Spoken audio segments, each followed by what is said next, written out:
on the programme.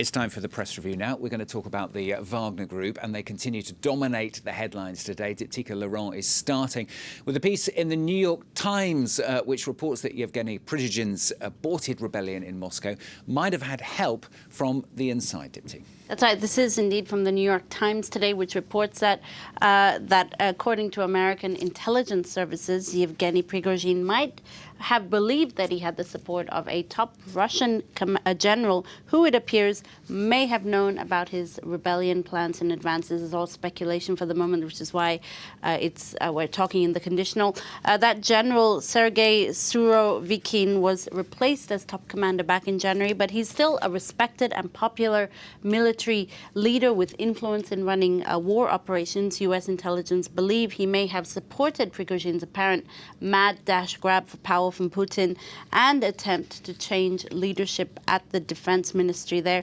Well, in any case, we know that Prigozhin is apparently or reportedly in Belarus now, thanks to a deal brokered with the Belarusian President Alexander Lukashenko. For the Washington Post, so Prigozhin being in Belarus may present more headaches than anticipated, could create more chaos concerning the war in Ukraine, and is once again a stark reminder that Russia's chaos could also seep westward towards Belarus, complicating things for Ukraine and posing a lot of questions for Europe as well.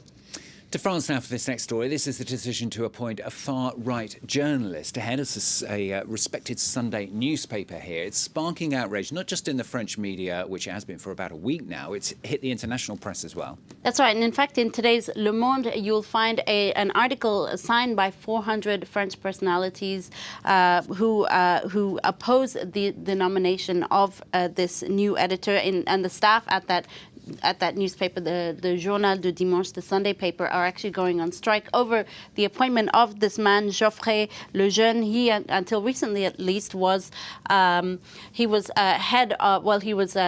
of Valeurs Actuelles, which is a well-known far-right publication here in France. He's now going to run Le Journal du Dimanche, the Sunday paper, which is a very respected paper. And in an appeal on Le Monde's website, these noted personalities warned that the Journal du Dimanche should not, quote, become a newspaper that serves far-right ideas, adding that whether you like the newspaper or not, it still has stood as a beacon of diversity of opinions for 75 years. And as you said, it has also sort of hit the international press. Now, this article is very interesting from Le Temps. It's a Swiss paper which says that the nomination of this man, Geoffrey Lejeune, was sort of the proverbial straw that broke the camel's back for many media observers in France, because Vincent Bolloré, who is, of course, a French billionaire media magnate, he also financed far-right politician Éric Zemmour's presidential campaign last year. His group, the Vivendi Group, own this Sunday paper, among other outlets, and Bolloré is, at least in this case, accused of concentrating not just the media, but political influence into his own hands.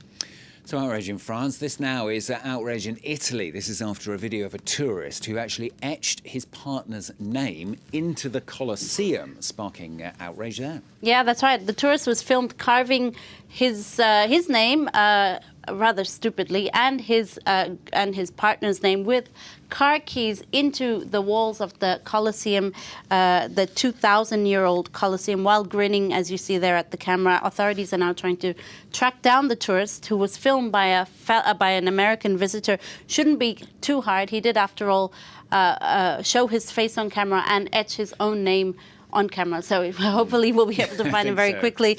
Now, speaking of age, though, the Wall Street Journal reports that every single South Korean today will be getting a year or two younger. A new law has gone into effect, abolishing the old South Korean system of calculating age. So before today, a South Korean baby was automatically 1 year at birth, and then gained a year every New Year's Day. It means that a baby born on December the 31st was 2 years old the very next day. As of today, though, their ages will be readjusted to the way the rest of the world calculates age, meaning that for all South Koreans will be getting younger. May be a good thing, may not be a good thing, depending on how well you pass those milestone birthdays that you'll have to pass again in 1 or 2 years, Stuart. I'm quite impressed. I'd only be 25. Maybe. Finally, from Dipti, this is pretty spectacular. This is a teenage skateboarder achieving something that no other female skateboarder has done, a 720. That's right. Arisa True, I'm proud to say she's Australian steward. She's become the first female skateboarder to perform this trick, the 720 trick. She performed it at the Tony Hawk Vert Alert event in Utah. It's a double full rotation in the air. Even better, she did it in front of Tony Hawk, who was the first, who basically invented the trick back in 1999 at the X Games. Very impressive. Well done.